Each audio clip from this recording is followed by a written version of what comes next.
نبی کریم صلی اللہ علیہ وسلم نے سونے سے پہلے 3 مرتبہ بستر جھاڑنے کا حکم کیوں دیا؟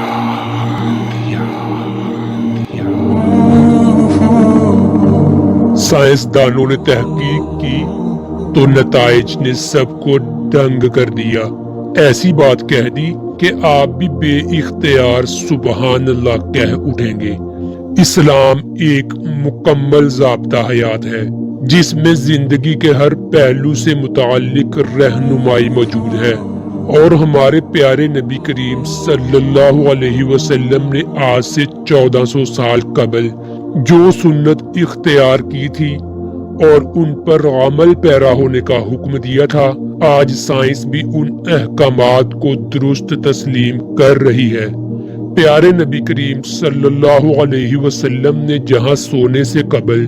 باوضو ہونے کا حکم دیا تو وہیں نماز سے قبل دانتوں کو صاف کرنے کا حکم بھی موجود ہے، اور سائنس کہتی ہے کہ ایسا کرنے سے انسان دانتوں کی بیماریوں کے ساتھ ساتھ دل اور معدے کی مہلک بیماریوں سے بھی محفوظ رہتا ہے کہ اس کا حکم کا مقصد بستر پر آتا ہے، کیڑے مکوڑوں یا کسی اور نقصان دہ چیز سے صاف کرنا ہے۔ لیکن سائنسی تحقیق میں ایسا ہوش و انکشاف ہوا ہے کہ آپ بھی دنگ رہ جائیں گے اور بے اختیار سبحان اللہ کہہ اٹھیں گے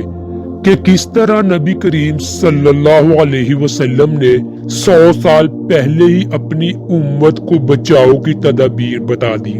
سائنس کے مطابق انسانی جسم میں میٹابولزم کا عمل 24 گھنٹے جاری رہتا ہے، جس کے باعث ہر پل سینکڑوں نئے سیل بنتے اور پرانے ٹوٹتے ہیں۔ حیران کن بات یہ ہے کہ سونے کے دوران جسم میں ٹوٹنے والے سیل بستر ہی پر گر جاتے ہیں،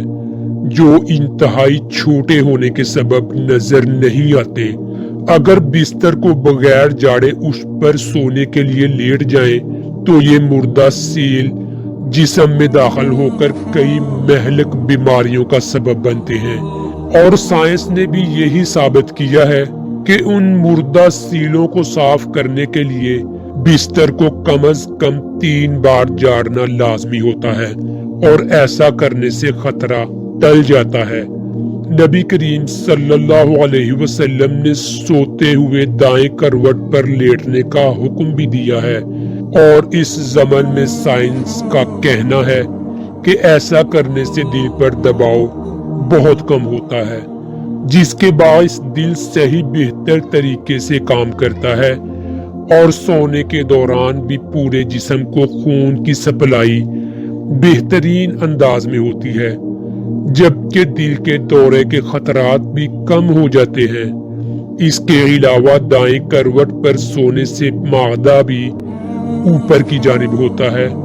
اور اسے رات میں کھائی جانے والی غذا کو ہضم کرنے میں آسانی ہوتی ہے۔ رات کو سونے کے دوران معدے میں موجود غذا اچھی طرح ہضم ہوتی ہے، جس کے باعث انسان بیدار ہونے پر خود کو تر و تازہ محسوس کرتا ہے اور تیزابیت بھی نہیں